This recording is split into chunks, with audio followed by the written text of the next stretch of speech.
7 दिन की कथा होती है। बचपन, जवानी, अधेड़ी, बुढ़ापा सब हम देवाधिदेव महादेव को समर्पित कर देते हैं और अपना पूरा जीवन सर्वस्व कर कर हम भगवान की अविरल भक्ति को धारण कर कर चल देते हैं।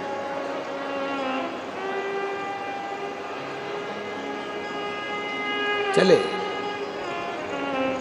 अब बताओ, जरा विचार करिएगा। 11 बजे यहाँ कथा समापन हो जाएगी, विराम हो जाएगी। 11 बजे के बाद कोई तुमसे कहे कि नहीं, तुझे तो यहाँ बैठना ही पड़ेगा और थारा काका जी की सौगंध है, नहीं बैठ, तू तो यहीं बैठ। तो क्या नहीं दादा, 11 बज गए, हमारे घर जाना है। तो क्या इतने दिन, 7 दिन से भी तो बैठी थी। तो क्या 7 दिन उस भोलेनाथ को पाने की लगता थी, अब मिल गया तो जाऊंगा, अब मिल गया तो जाऊंगी। अब 7 दिन तक तो मैं उसको पाने के लिए बैठी थी। आएगा मेरा शिव, आएगा मेरा कुबेर भंडारी, आएगा मेरा ओमकारेश्वर बाबा, आएगा मेरी रेवा मैया आएगी और मेरे ऊपर कृपा कर कर जाएगी। अब तो मैंने झोली भरकर खूब सारा बटोर लिया, भगवान का भजन, कीर्तन, नाम और भगवान का श्री शिवाय नमस्तुभ्यम मैंने झोली भरकर बटोर लिया। इतना मेरे बाबा ने दे दिया है, अब इस झोली को मैं घर लेकर जाऊंगी और घर का लोग पूछेगा क्या लाई, तो वो झोली से उंडेल करके दूंगी, श्री शिवाय नमस्तुभ्यम, वो झोली से उंडेल करके दूंगी और मेरे घर में इस श्री शिवाय नमस्तुभ्यम को बिखेर दूंगी। इतना बिखेरूंगी कि 3 महीने में पत्र मेरा भी व्यासपीठ पर पहुंचेगा, इतना बिखेरूंगी।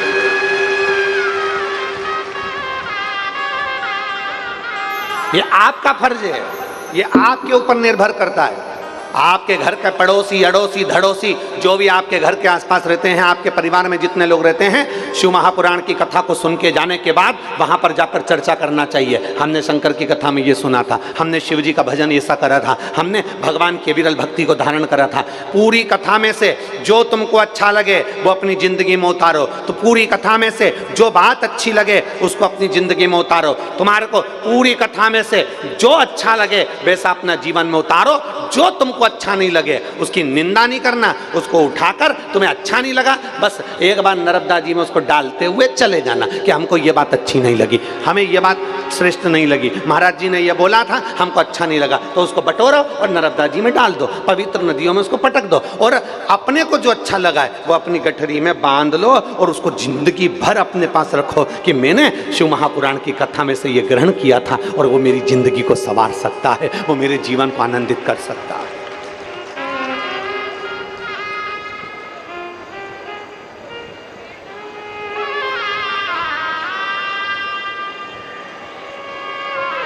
और कैसे आऊं भोले बाबा तेरी काशी नगरी, बड़ी दूर नगरी। कोई नहीं बुला सकता, कोई, किसी की सामर्थ्यता नहीं है कि कोई काशी बुला ले, ओमकारेश्वर बुला ले, उज्जैनी बुला ले, सोमनाथ बुला ले, मल्लिकार्जुन बुला ले, कोई बैद्यनाथ बुला ले, ये किसी की सामर्थ्यता नहीं है। ये तो सामर्थ्यता मेरे शिव की है, ये सामर्थ्यता मेरे भोलेनाथ की है, ये सामर्थ्यता मेरे ओघड़दानी की है। कल ये जजमान परिवार मिलने के लिए आए तो उनके मुख पर एक बात थी, कहा गुरुजी ऐसा आशीर्वाद देना, बाबा से ऐसी कृपा करने का बोलना कि अगली बार जिस ज्योतिर्लिंग में कथा हो तो हम वापिस जजमान बन जाएं, ऐसी कृपा कर दें। शिव कृपा इसी को कर।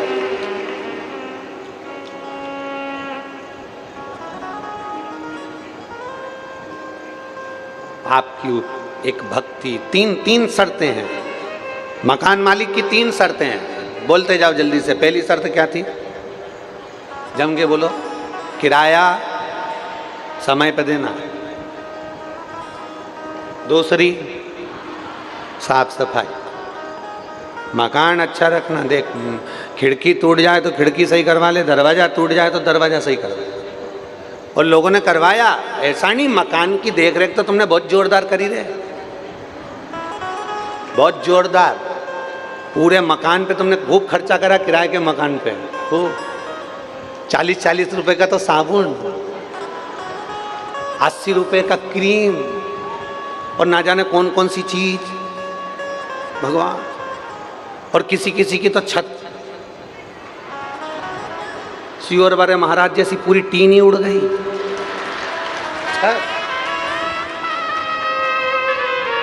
किसी किसी का फर्श बेकार हो गया तो पाँव में भी क्रीम लगा रिया, क्रेक क्रीम पाँव में भी, फर्श बेकार। किसी किसी की खिड़की बेकार हो गई, किसी का पूरा सोफा सेट निकल गया, किसी किसी के दरवाजे बेकार हो गए।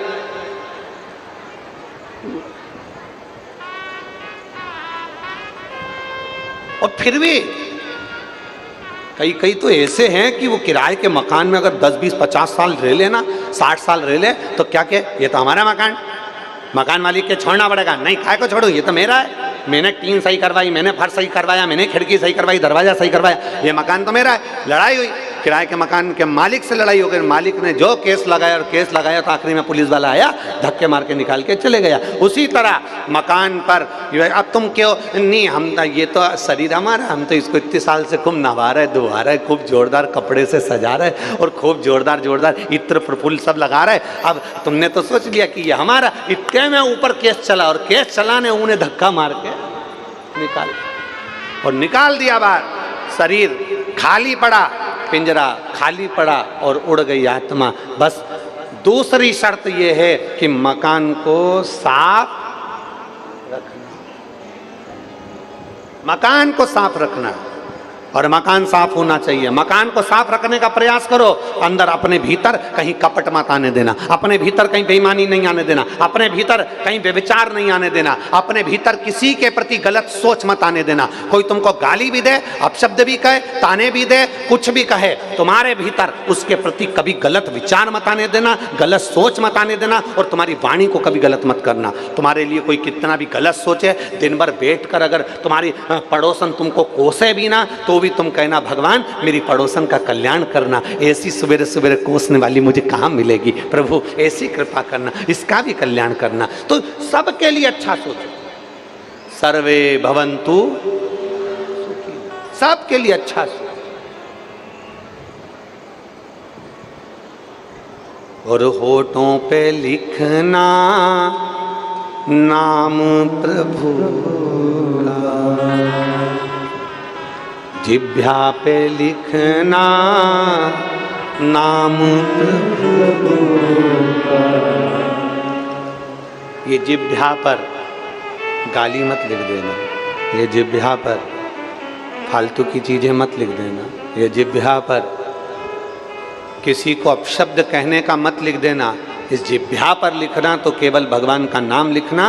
और मेरे ओमकारेश्वर बाबा आपके चरणों का दास हूँ, और आप भी कहना मैं आपके चरणों की दासी हूँ।